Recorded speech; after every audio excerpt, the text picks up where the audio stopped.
بسم اللہ الرحمن الرحیم۔ اللہ کے نام سے شروع کرتا ہوں جو بڑا مہربان نہایت رحم کرنے والا ہے۔ سورہ بقرہ آیت نمبر 26۔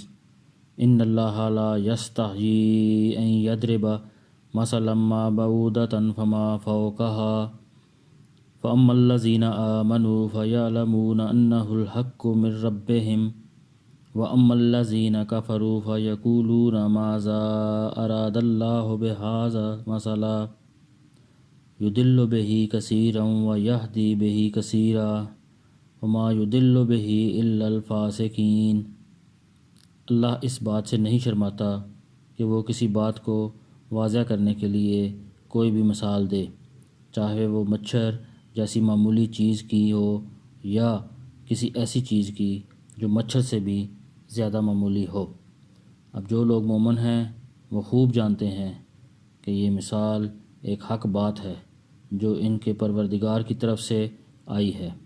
البتہ جو لوگ کافر ہیں اور یہی کہتے ہیں کہ بھلا اس حقیر مثال سے اللہ کا کیا مطلب ہے، اس طرح اللہ اس مثال سے بہت سے لوگوں کو گمراہی میں مبتلا کرتا ہے اور بہت سوں کو ہدایات دیتا ہے، مگر وہ گمراہ انہی کو کرتا ہے جو نافرمان ہیں۔ بعض کافروں نے قرآن کریم پر یہ اعتراض کیا تھا کہ اس میں کچھ مثالیں مکھی، مچھر، مکڑی وغیرہ کی دی گئی ہیں۔ اگر یہ واقعی خدا کا کلام ہوتا تو اس میں ایسی حقیر چیزوں کا ذکر نہ ہوتا۔ ظاہر ہے کہ یہ اعتراض بڑا بے تکا اعتراض تھا، کیونکہ مثال ہمیشہ مضمون کی مناسبت سے دی جاتی ہے۔ اگر کسی حقیر و ذلیل کی مثال دینی ہو تو ایسی ہی کسی چیز سے دی جائے گی جو حقیر و ذلیل ہو۔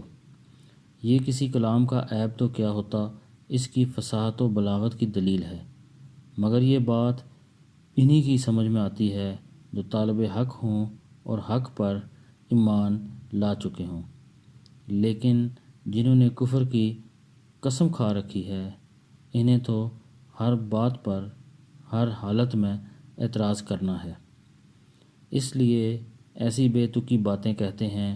قرآن کریم کی یہی آیتیں جو طالب حق کو ہدایت بخشتی ہیں ایسے لوگوں کے لیے مزید گمراہی کا سبب بن جاتی ہیں جنہوں نے ضد اور ہٹ دھرمی پر کمر باندھ کر یہ طے کر لیا ہے کہ حق بات ماننی نہیں ہے، کیونکہ وہ ہر نئی آیت کا انکار کرتے ہیں اور ہر آیت کا انکار ایک مستقل گمراہی ہے۔